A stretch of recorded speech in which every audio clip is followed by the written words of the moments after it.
किसी भी investigation agency जो है ना, वो आपके यहाँ जाने से पहले आपके बारे में मार्केट से खबर लेती है।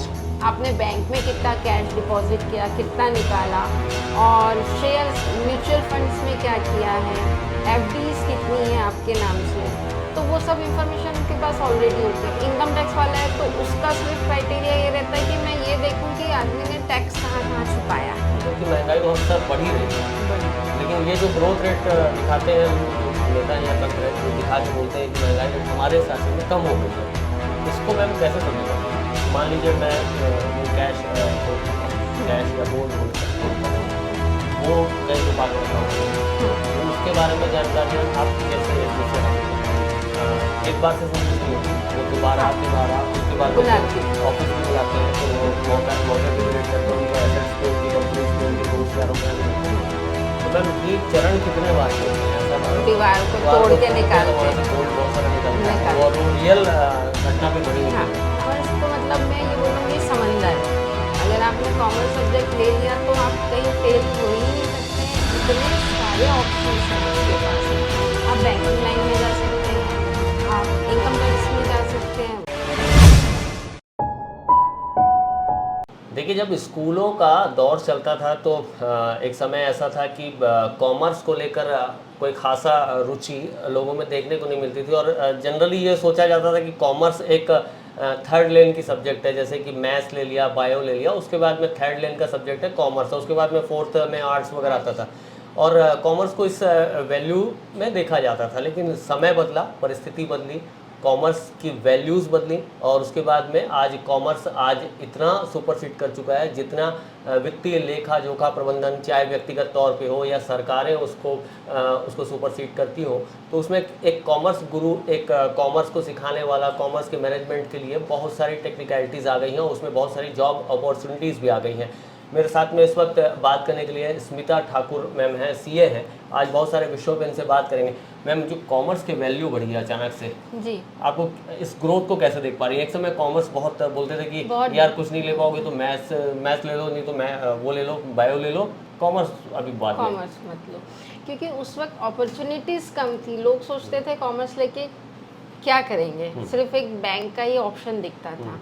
बट उसके बाद हालांकि सीए तो 1949 से सीए बन रहे हैं, उस वक्त मेट्रोज में ज़्यादा क्रेज़ होता था सीए का, क्योंकि वहाँ पे कंपनियाँ होती थी, वहाँ पे बड़े बड़े काम होते थे। फिर धीरे धीरे इधर चीज़ें डेवलप होने लगी, इधर इंडस्ट्री डेवलप होने लगी, तो इसीलिए फिर छोटे छोटे शहरों में भी फिर अब सीए का क्रेज़ आया। मेरे ख्याल से ये जो है 90s वाला जो सीन था, वहाँ से फिर सीए आया, क्योंकि हाँ 94 में सर्विस टैक्स आया, तब वहाँ पे वो छोटे लोग भी जो है वो उसके दायरे में आए, तो उनको फिर ज़रूरत पड़ी कि सीए की भाई कैसे उसका काम करें। नहीं तो पहले तो वो जो टैक्स कंसल्टेंट होते थे, जो सेल टैक्स वगैरह देखते थे, वही काम उनको करके दे देते थे। बट मतलब मैं समझना चाह रहा हूँ मैम, जैसे कि जॉब अपॉर्चुनिटीज़ तो एक सीए के तौर पे ही है, जैसे वित्तीय लेखा प्रबंधन में सरकारों को भी बड़े जॉब की ज़रूरत है। जैसे अभी आप देख रहे होंगे तो पूरे देश भर में कि ईडी और सीबीआई वगैरह के छापे पड़ रहे हैं, उसमें भी जो वित्तीय लेखा जोखा प्रबंधन करने वाले लोग हैं वो बहुत ज़्यादा मास्टर लोग रहते हैं, ब्रिलियंट लोग रहते हैं। तो ऐसे जो जॉब है वो भी इस प्रोफेशन के ज़रिए इस निचले पायदान से अपिश लेवल पे जाया जा सकता है। बिल्कुल, बहुत सारे कॉम्पिटिटिव एग्ज़ाम होते हैं, जैसे आईएएस, आईआरएस जो है, मेनली आईआरएस, उसमें सीए बनने के बाद बहुत लोग जो हैं उस कॉम्पिटिटिव एग्ज़ाम को फेस करते हैं। और उसमें आईआरएस में बोलूँगी तो इनकम टैक्स ऑफिसर या एक्साइज, जो कि अब जीएसटी में तब्दील हो चुका है, तो जीएसटी के ऑफिसर्स भी जो बड़े बड़े पोजीशन पे, कमिश्नर लेवल वगैरह के पोजीशन पे, वहाँ पे उनकी ज्वाइनिंग होती है। तो वो बहुत ज़्यादा अच्छे डीप लेवल में लॉ को समझते हैं और उसको कैसे अप्लाई करें, उन चीज़ों को समझते हैं। अगर मैम जैसे एक वित्तीय आकलन की बात करें, व्यक्तिगत तौर पे एक सीए उसको हैंडल कर लेता है, जो नॉर्मल जो एसेट्स रहते हैं उनकी वैल्यूएशन करके उसके आधार पे उनकी जो वित्तीय स्थिति है उसको बता पाता है, टैक्सेशन की जो स्टेबिलिटी है उसको मेंटेन करता है। अगर यही चीज़ें सरकार के लिए करे कोई या बहुत सारे लोग मिलकर करें, तो वो उसको कैसे मैनेज किया जाता है? एक बहुत बड़ा स्केल हो जाता है, क्योंकि सरकारों के लिए काम करना है। ऑर्गेनाइजेशन बड़ा हो जाता है, क्योंकि वहाँ पे फिर हम फिगर हज़ारों और लाखों में बात नहीं करते हैं, वहाँ पे हम फिगर्स में बात करते हैं करोड़ों में। ठीक है, करोड़ों और अरबों में बात करते हैं।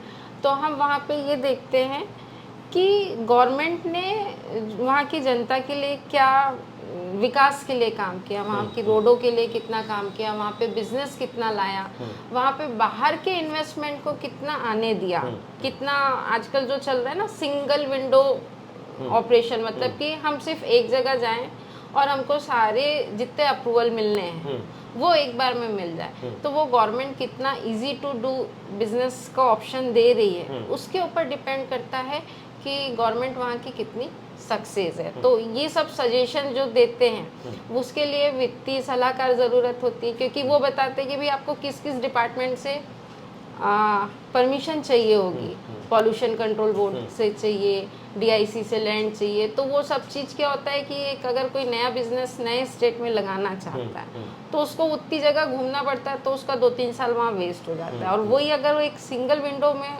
चीज़ें हो जाती हैं तो वो 1-1.5-2 महीने में काम इजी हो जाता है।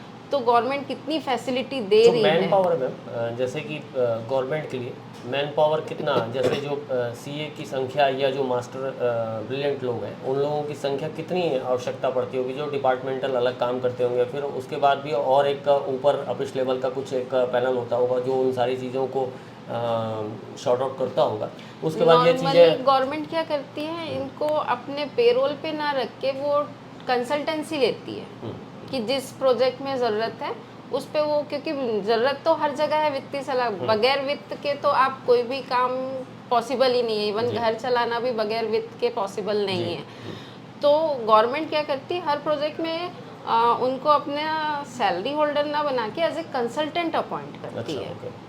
तो वो ज़रूरी है कि वो वहाँ पे सीए या कोई भी, ज़रूरी नहीं है सीए ही, बट वो कॉमर्स बैकग्राउंड का हो, फाइनेंशियल उसको नॉलेज हो, तो वो उनको अपॉइंट करके उनसे फिर बिजनेस सलाह लेती है कि भाई हम और क्या इसमें आगे ग्रोथ कर सकते हैं। जैसे कि किसी भी गवर्नमेंट ऑर्गेनाइजेशन में वो एक डाटा पुटअप करते हैं कि महंगाई दर इतनी थी और उसके बाद से इतना कम हुआ है, इसके बाद इतना फ्लक्चुएट हुआ है, इसके बाद इतना बढ़ा है।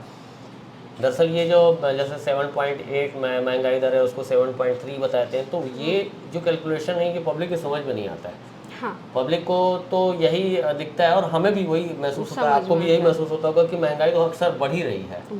लेकिन ये जो ग्रोथ रेट दिखाते हैं जो नेता हैं या तंत्र है, जो दिखा के बोलते हैं कि महंगाई रेट हमारे शासन में कम हो गई है, तो इसको मैम कैसे समझे पब्लिक? देखिए, महंगाई सिर्फ हम हर सिक्के के दो पहलू होते हैं। खर्च तो हम बता रहे हैं कि हाँ भाई आज पेट्रोल 100 रुपये हो गया, आज 110 रुपये हो गया, बट पेट्रोल 100 और 110 हुआ तो उधर आपकी सैलरी भी तो बढ़ी, कुछ ना कुछ उसमें डीए बढ़ा, सेंट्रल गवर्नमेंट भी लगातार बढ़ा रही है, डीए बढ़ाते जा रही है, और क्योंकि वो बढ़ाती है तो फिर प्राइवेट ऑर्गेनाइजेशन को भी कहीं ना कहीं उसको कंपनसेट करने के लिए उसको इंक्रीज करती है। तो ये जो महंगाई दर वगैरह है, ये जो मेन वस्तुएं हैं उनका प्लस मतलब टोटल करके एक एवरेज निकालते हैं, और जो हमारा इनकम है उससे हम परसेंटेज में देखते हैं कि वो चीज़ कम हुई कि ज़्यादा हुई, हम उसके कंपैरिजन में करते हैं। इसमें इतने ज़्यादा फैक्ट्स आ पाते होंगे मैम, जो आंकड़े आते हैं उसमें फैक्ट्स आ पाते होंगे कि ये ऐसे ही मतलब एक प्रोसेस हो जाता है? हाँ, कुछ एकदम 100% आंकड़े आ जाएं ऐसा तो मैं नहीं कह पाऊंगी, क्योंकि बहुत सारी चीज़ें जो होती है वो एग्जम्पशन बेस पे भी करनी पड़ती है। मार्केट का रेट तो एक बार पता चल जाता है, बट जो इनकम का क्राइटेरिया है उसको कहीं ना कहीं पे हमको एक इंडस्ट्री बेस पे कि भाई इस इंडस्ट्री में हाईली इनकम पेड कितना व्यक्ति किसको दे रहे हैं और लोअर कितना दे रहे हैं, उसका एक एवरेज लेके फिर उसको निकाला जाता है। तो एकदम एग्जैक्ट इनकम प्रोपोर्शन तो एकदम एग्जैक्ट नहीं आएगा, हाँ एक्सपेंसेस को हम उसको ले पाते हैं। वित्तीय लेखा प्रबंधन तो एक सब्जेक्ट है, बहुत बड़ा सब्जेक्ट है, उसमें अलग अलग पैरामीटर्स हो सकते हैं बहुत सारी, उसमें इन्वेस्टिगेशन टीमें भी जो काम कर रही हैं, जिसमें जो ब्रिलियंट अफसर्स लगाए जाते हैं, काम किए कर रहे हैं, उसमें हम जैसे ईडी वगैरह के छापे वगैरह चल रहे हैं, सीबीआई के छापे चल रहे हैं, और जो आईटी डिपार्टमेंट वगैरह रेड वगैरह करती हैं, एंटी करप्शन ब्यूरो भी करती है। तो इसमें क्या जो अधिकारी जो रहते हैं मैम, उसमें क्या उनको अलग अलग तरीक़ों से ट्रेंड किया जाता है कि जैसे कोई एजेंसी छोटी है, जैसे एसीबी छोटी है, ईओडब्ल्यू उससे थोड़ी ऊपर है, और सीबीआई जो मोस्टली सबसे ऊपर है इन्वेस्टिगेशन के नाम पे, वित्तीय अनियमितताओं की देखरेख करती है, चेक करती है, तो इनमें जो काम करने वाले लोग हैं मैम, उनके जो माइंड सेटअप रहता है उसको किस तरह से तैयार किया जाता है? क्योंकि पढ़ाई लिखाई तो लगभग लगभग एक ही है। लगभग सेम रहती है उनको। एक्चुअल में जैसे अब इनकम टैक्स वाला है तो उसका सिर्फ क्राइटेरिया ये रहता है कि मैं ये देखूं कि आदमी ने टैक्स कहाँ कहाँ छुपाया, मतलब कौन सी इनकम नहीं बताई है उसको मैं बताऊं। वहीं अभी जैसे ईडी वगैरह जा रहे हैं तो वो इस चीज़ पे कंसंट्रेट करते हैं कि इन्होंने कितनी इनकम ऐसी है जो डिक्लेयर नहीं की है, जो प्रॉपर्टी है जो इन्होंने किसी और के नाम से, जो बेनामी संपत्ति हम बोलते हैं कि अपने नौकर के नाम पे, ड्राइवर के नाम पे उनकी रजिस्ट्री की है, वो वहाँ से वो पेपर्स निकालने की सोचते। तो हर एक का जो व्यू पॉइंट है वो अलग अलग होता है और वो उसी रास्ते पे ही उसको खोजने की कोशिश ऐसे ही करता है। ट्रायल करते हैं मैम। जैसे आप समझ लीजिए कि कोई एक इन्वेस्टिगेशन एजेंसी के अफसर है और मेरी जांच करने जाएंगे, जी। तो आप मुझसे सवाल क्या क्या करेंगे? हाँ, तो नॉर्मली तो पहले तो ये रहता है कि भाई हम किसी भी इन्वेस्टिगेशन एजेंसी जो है ना वो आपके यहाँ जाने से पहले आपके बारे में मार्केट से खबर लेती है। अच्छा। ठीक है, और कि भाई वो बंदा क्या करता है, उसकी रूटीन क्या है, क्या क्या बिजनेस है, तो मार्केट से जो पता चलता है वो एक इन्फॉर्मेशन रहती है। प्लस आजकल ऑनलाइन गवर्नमेंट एजेंसी के पास बहुत सारी इंफॉर्मेशन आ जाती है क्योंकि सारे रेगुलेटर्स को गवर्नमेंट एजेंसियों ने बोला है कि एक फिक्स टाइम पे उनको एक इन्फॉर्मेशन देनी है प्रिस्क्राइब फॉर्म, तो वो वहाँ से भी इंफॉर्मेशन गैदर करते हैं। मतलब ऐसा नहीं कि आज मूड हुआ कि इनके यहाँ जाना है और चले गए, वो महीने भर पहले से, महीने 2 महीने पहले से वो मतलब मैंने अगर प्रिपरेशन कोई जमीन खरीदी है तो उसके बारे में तहसील ऑफिस से, रजिस्ट्री ऑफिस पता से ये चल सब जाता है। जानकारियाँ पहले से ली जाएंगी। हाँ, वो महीने भर की मतलब होमवर्क करते हैं पहले वो, उसके बाद फिर वहाँ पे जाते हैं, फिर वो आपसे उस जो उनकी वर्किंग है, जितने डॉक्यूमेंट हैं उनके पास कि भाई आपने शेयर में क्या ट्रांजैक्शन किया, आपने बैंक में कितना कैश डिपॉजिट किया, कितना निकाला, और शेयर्स म्यूचुअल फंड्स में क्या किया है, एफडीज कितनी है आपके नाम से, तो वो सब इंफॉर्मेशन उनके पास ऑलरेडी होती है। प्रॉपर्टी क्या क्या परचेज की वो उनको तहसील ऑफिस से इंफॉर्मेशन मिल जाती है। इवन ज़रूरी नहीं है आप यहाँ रहते हैं तो आपने यहीं प्रॉपर्टी परचेज किया, आप इंडिया में, क्योंकि अगर आपको वो चीज़ छुपाना है तो डेफिनेटली आप बाहर परचेज करेंगे, आप यहाँ क्यों परचेज करेंगे। तो वो बाहर की एजेंसियों से भी आपके पैन नंबर से बेस लेके, या अभी तो आधार कार्ड हो गया, तो आधार कार्ड को बेस लेके वो वहाँ से पहले इंफॉर्मेशन गैदर करते हैं और फिर उसके बेस पे आके आपको इंट्रोगेट करते हैं। पहले वो सीधा सीधा जो इंट्रोगेशन होता है मैम, सॉरी इंटरप्ट कर रहा हूँ, इंट्रोगेशन का दौर जो होता है वो उसमें बीच में क्या वीडियोग्राफी वगैरह होती है, उसमें सारा कुछ जो मान लीजिए मैं आपको स्टेटमेंट दे रहा हूँ तो मेरे जो रिकॉर्ड्स या बयान होंगे वो पूरा वीडियो रिकॉर्डिंग के उस पर होगा। देखिए आजकल जो ईडी वगैरह कर रही है वो तो वीडियो रिकॉर्डिंग कर रही है, बट पहले जो इनकम टैक्स वगैरह की रेट्स पड़ती थी उसमें वीडियो रिकॉर्डिंग्स उतनी नहीं होती थी। ये होता था कि जितने भी आपके ऑफिस में डॉक्यूमेंट्स वगैरह मिल रहे हैं वो उसका एक पंचनामा बनाते थे कि आपके यहाँ से ये डॉक्यूमेंट्स मिले हैं, और जो भी फिर वो आपका प्रॉपर बयान लेते थे और उसमें साइन वाइन रहता था और विटनेस का भी साइन होता था। बट उस वक्त वीडियो का उतना चलन नहीं था।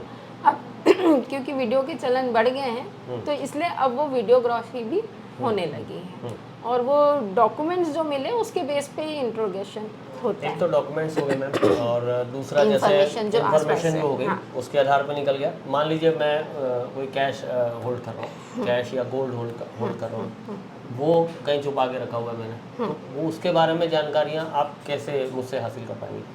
देखिए आपने या तो वो अपने घर में छुपा, मतलब जो नॉर्मल जैसे हमने टेंडेंसी होती है, फिर से एक हमने पिक्चर देखी थी उसमें अजय देवगन साहब है, वो दीवार को तोड़ के निकालते वहाँ से गोल्ड बहुत सारा निकलता है और वो रियल घटना पे बनी हुई फिल्म है। तो प्लीज आगे बताइए। हाँ, तो वो एक इंफॉर्मेशन रहती है ना कि भाई व्यक्ति ये ऐसा काम कर रहा है तो इसके पास कम से कम इतनी प्रॉपर्टी आज की डेट पे होनी चाहिए, बट उसके पेपर्स कुछ और बोलते हैं, वो उसको सपोर्ट नहीं करते हैं, तो वो डाउट होता है कि कहाँ क्या हो सकता है। और वो जो चीज़ें हैं वो फिर जो ऑफिसर्स गए हैं वो उनका पर्सनल एक्सपीरियंस वहाँ पे काम आता है कि इसीलिए नॉर्मली उसमें सीनियर्स ऑफिसर जाते हैं, और जो जाते हैं वो 1-1.5 महीना पहले बैकअप लेते हैं कि भाई हमको कहाँ से क्या क्या इन्फॉर्मेशन हो सकती है और व्यक्ति किस लेवल तक चीज़ों को छुपाने की कोशिश कर सकता है। तो वो सब चीज़ें जो है वो उनके एक्सपीरियंस, जो ऑफिसर रेट के लिए गए हैं वो उनके एक्सपीरियंस पे ही डिपेंड करेगा कि उसको कैसे निकलवाएं सच्चाई को। जनरली अभी की कंडीशंस में ये देख रहे हैं मैम, जो भी इन्वेस्टिगेशन जो हो रहे हैं, जांच हो रही है, तो उसमें ईडी हो, सीबीआई हो, जो भी वित्तीय लेखा जोखा प्रबंधन को चेक कर रही, वो एक बार से संतुष्ट नहीं होती, वो दोबारा तिबारा उसके बाद में बुलाती फिर है। ऑफिस भी बुलाते हैं, फिर वो मौके पे भी रेड करते हैं, उनके एसेट्स पे, उनकी कंपनीज पे, उनके दोस्त यारों के यहाँ भी रेड करते हैं। तो मैम ये चरण कितने बार के होते हैं, ऐसा मतलब नहीं, कि ऐसा कुछ satisfaction- रिस्ट्रिक्शन, हाँ ऐसा कुछ रिस्ट्रिक्शन नहीं है।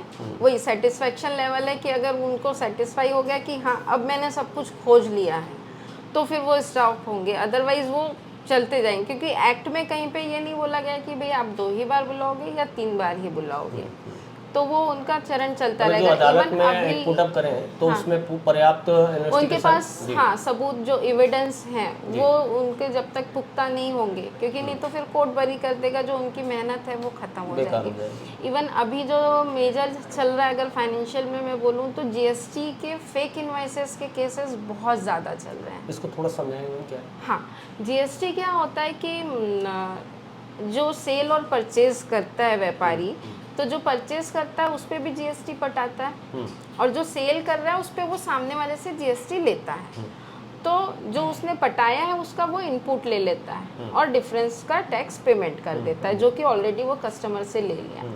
तो यहाँ पे क्या होता है, मेनली ये चीज़ें स्टील के जो कारोबारी हैं भिलाई में, और जो ज़्यादातर दिल्ली और कलकत्ता में तो बहुत ज़्यादा फेक इनवाइसेस के केसेस हो रहे हैं, मतलब करोड़ों में हो रहे हैं, 5,000 करोड़, 10,000 करोड़, ऐसे ऐसे केस निकल रहे हैं। तो उसमें उन लोग क्या करते हैं कि फर्जी कंपनी बनाते हैं, वो एक को दूसरे को बेचता है, दूसरा तीसरे को बेचता है, तीसरा चौथे को बेचता है, ये सब फर्जी कंपनियां बेच रही हैं, ठीक है। तो वो ये सोचते हैं कि बीच में इतने सारे आ रहे हैं तो हम कहीं पकड़ में नहीं आएंगे, क्योंकि अब आर्टिफिशियल गवर्नमेंट क्या कर रही है, आर्टिफिशियल इंटेलिजेंट एआई जो बोलते हैं, उसका यूज़ करके अब इन चोरियों को जो है वो पकड़ रही है। तो इसमें फिर वो एक पार्टी अगर कोई पकड़ाई तो उसने जितने लोगों को सेल किया है और जितने लोगों से परचेज किया है, वो सबको इंडिविजुअली समन दे के बुलाते हैं, उनसे सारे डॉक्यूमेंट्स मंगाते हैं, उनको सारा वेरीफाई करते हैं। तो डेफिनेटली उतने सारे लोगों को बुलाना और वेरीफाई करना एक टाइम टेकिंग प्रोसेस है, तो इसलिए इसमें टाइम का कोई ड्यूरेशन नहीं दिया गया है। जब तक वो सेटिस्फाई ना हो जाए, पूरा प्रॉपर केस ना बना ले, तब तक वो इंक्वायरियाँ चलते रहते हैं। किसी भी फील्ड में मेहनत बहुत ज़्यादा ज़रूरी है, और जैसे कि एक आर्मी का जवान है, जैसे जवान बनने के पहले तैयारी बहुत करता है, मैंने एक्सरसाइज बहुत करता है, फिजिकली भी मेंटली भी एक्सरसाइज करता है, जिस जगह के लोकेशन पे उन्हें तैनाती देनी है। तो उसी तरह से एक पढ़ा लिखा व्यक्ति भी बोलना चाहिए, जो कॉमर्स से पढ़ा हुआ व्यक्ति है, उसको आगे जॉब अपॉर्चुनिटीज बहुत है। कॉमर्स तो मतलब मैं ये बोलूँगी समंदर है। अगर आपने कॉमर्स सब्जेक्ट ले लिया तो आप कहीं फेल हो ही नहीं सकते हैं, इतने सारे ऑप्शंस हैं आपके पास। आप बैंकिंग लाइन में जा सकते हैं, आप इनकम टैक्स में जा सकते हैं, मतलब ठीक है सबके कॉम्पिटिटिव एग्ज़ाम है, बट आप उन कॉम्पिटिटिव एग्ज़ाम की तैयारी करके इजीली उस फील्ड को चूज़ कर सकते हैं। और ये सब वाइट कॉलर जॉब है, आपको सिर्फ 9 से 5 की ड्यूटी करनी है और एक अच्छी खासा अमाउंट मिल जाता है, रेपुटेटेड, वही वाइट कॉलर। बड़े बड़े अफसरों से लोग डरते हैं और एक समाज में भी एक रेपो बनता है। जी। तो आईआरएस बन सकते हैं। आईआरएस में कहूँगी कि मैं इनकम टैक्स ऑफिसर भी आते हैं और जीएसटी ऑफिसर्स भी आते हैं, ठीक है। और मैंने तो सुना है कुछ कलेक्टर भी ऐसे हैं जो सीए करके फिर वो आईएएस का एग्ज़ाम दिया है, आईपीएस का एग्ज़ाम दिया है। इसके अलावा अगर व्यक्ति कुछ नहीं भी कर पा रहा है, तो अगर वो सिर्फ अकाउंटिंग का वर्क भी कर ले तो महीने का 40-50 हज़ार रुपये इजीली वो कैलकुलेटर आदमी कभी फेल नहीं हो सकता, नहीं हो सकता है ना, चाहे वो घर चलाए तो अगर कैलकुलेशन है उसके पास में, आने जाने का व्यय और आय का जो लेखा जोखा है, तो घर भी अच्छे से चला पाएगा। हाँ, मतलब ज़रूरी नहीं है कि वो मेट्रो में ही जाके अपने आप को सेटअप करे, तो छोटे शहर में भी रह के, मतलब जैसे दुर्ग भिलाई को मैं बहुत बड़ा शहर तो नहीं बोलूँगी, छोटा ही शहर है, मीडियम लेवल का, यहाँ पे भी रह के वो 40-50 हज़ार रुपये महीने आराम से अर्न कर सकता है। हाँ, उसको थोड़ी सी मेहनत करनी पड़ेगी। अगर हाई प्रोफाइल नौकरियां मिल जाएं तो उसमें क्या उनके अर्न क्या देखिए, वो तो फिर कोई वो नहीं है, सीए लोगों को 36 लाख रुपए सालाना का पैकेज है, ऐसे हैं। हाँ, सीए इंस्टीट्यूट हर साल कैंपस इंटरव्यू कराती है, तो जितने भी फाइनल क्लियर हुए हैं तो ये जो सब बड़ी कंपनियां हैं, टाटा है, इन्फोसिस है, इनको भी फाइनेंशियल कंसल्टेंट चाहिए होते हैं, तो वो अपॉइंट करते हैं, तो वो बड़े बड़े लेवल पे करते हैं। जैसे किसी मुख्यमंत्री का पर्सनल सलाहकार जो वित्तीय सलाहकार होता है, या प्रधानमंत्री जी का वित्तीय सलाहकार होता है, उनकी जो पैरामीटर्स रहते हैं वो क्या लाखों में रहते हैं? बिल्कुल बिल्कुल बिल्कुल, वो तो फिर वो गवर्नमेंट पे स्केल के हिसाब से जाता है, तो वो तो लाखों में जाना ही है। मतलब स्थितियाँ बहुत बदली हैं, जो एजुकेशन एरा है बदला है, बहुत बदला है। कॉमर्स के प्रति बहुत ज़्यादा, पहले तो कॉमर्स का एक सेक्शन हो जाए तो बहुत बड़ी बात होती थी, अभी तो मेरे ख्याल से KPS DPS वगैरह में कॉमर्स के 2-2 सेक्शन होंगे कि इतनी स्ट्रेंथ है कॉमर्स के। तो कॉमर्स के प्रति अभी स्टूडेंट का काफ़ी ज़्यादा रुझान बढ़ा है। और कॉमर्स ऐसा नहीं है ना कि सिर्फ CA है, CS भी है, कंपनी सेक्रेटरी, जो कंपनी बनाने का, कंपनी के जो रूल्स रेगुलेशन है उसके हिसाब से उसको मेंटेन करने का काम करते हैं। CWA होते हैं जो कॉस्ट एंड वर्क अकाउंटेंट होते हैं, तो वो हर एक कंपनी जो बड़े लेवल की कंपनी है उसकी कॉस्टिंग निकाल के देते हैं कि वो कहाँ कॉस्ट को कम करे और कैसे प्रॉफिट अर्न करें, वो सब चीज़ का एनालिसिस वो करके देते हैं। तो हम स्पेसिफिक हमारे BSP में भी काफ़ी सारे कॉस्ट वर्क अकाउंटेंट हैं। हम अगर सिर्फ IRS IPS बैंकिंग ना सोचें, तो जो ऐसी कंपनियां हैं, चाहे वो टाटा हो, इन्फोसिस हो, BSP हो, इन सबको भी तो CA चाहिए। जी। और जो टाटा इन्फोसिस वगैरह जो अपने सॉफ्टवेयर बनाते हैं, डेवलप करते हैं, उस जो फाइनेंशियल सॉफ्टवेयर डेवलप करते हैं, उनके लिए भी उनको कहीं ना कहीं CA का इन्वॉल्वमेंट चाहिए। अब जैसे TCS ने इनकम टैक्स का पोर्टल बनाया, तो वो सिर्फ सॉफ्टवेयर इंजीनियर को लेके नहीं बना सकती पोर्टल, क्योंकि जब तक उनको कोई एक लॉ बताने वाला व्यक्ति ना हो कि भाई इनकम टैक्स का सेक्शन ये बोलता है, इसका कैलकुलेशन ये है, उसको बेस लेके ही तो वो सॉफ्टवेयर बनाएंगे। तो उसके लिए तो उनको एक CA को, या जो फाइनेंशियल्स को समझता है, वो वैसे व्यक्ति का अपॉइंटमेंट करेंगे। गंभीर सवाल का भी आंसर पब्लिक खोज रही है मैम, और समझना चाहती हूँ विषयों को। जैसे कोई भी इन्वेस्टिगेशन एजेंसी कहीं रेड करती है और लगातार इंट्रोगेट करती है, उनकी गिरफ्तारी के लिए ऐसा क्या ग्राउंड उनको बनाना पड़ता है ताकि बस अब वो कहें कि अब नहीं, अब आपको चलना होगा हमारे साथ? हाँ, वो देखिए, उसमें कोई अमाउंट फिक्स नहीं है, उसमें यही है कि वो अगर बहुत ज़्यादा चीज़ें छुपा रहे हैं, उनके पास डॉक्यूमेंट सारे, जैसे मैंने बताया, वो पूरा होमवर्क करते हैं, 1-1.5 महीना पहले होमवर्क करते हैं, उसके बाद ही कहीं जाते हैं।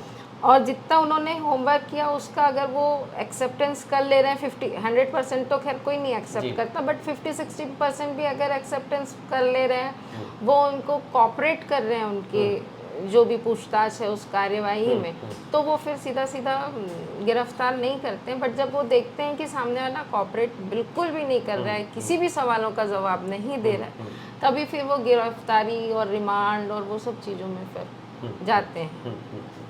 तो ये इस गंभीर सब्जेक्ट पे बात करना इसलिए ज़रूरी था, इसमें आपको मल्टी लेवल जवाब मिले होंगे। और साफ तौर पर जैसे कि एक समय हमारी भी पढ़ाई का दौर चलता था, उस समय कहते थे, जो परिजन थे वो कहते थे कि बेटा क्या करोगे कॉमर्स लेके, मैथ्स वगैरह के लिए तैयारी करो, मैथ्स के लिए तैयारी करो, या फिर बायो ले लो, डॉक्टर बन जाओगे, इंजीनियर बन जाओगे। और जनरली हर माता पिता लगभग यही चीज़ें अपने बच्चों को ये कहते थे। लेकिन ये बात नहीं है, असल बात ये है कि कॉमर्स की आज बहुत वैल्यू बढ़ी है।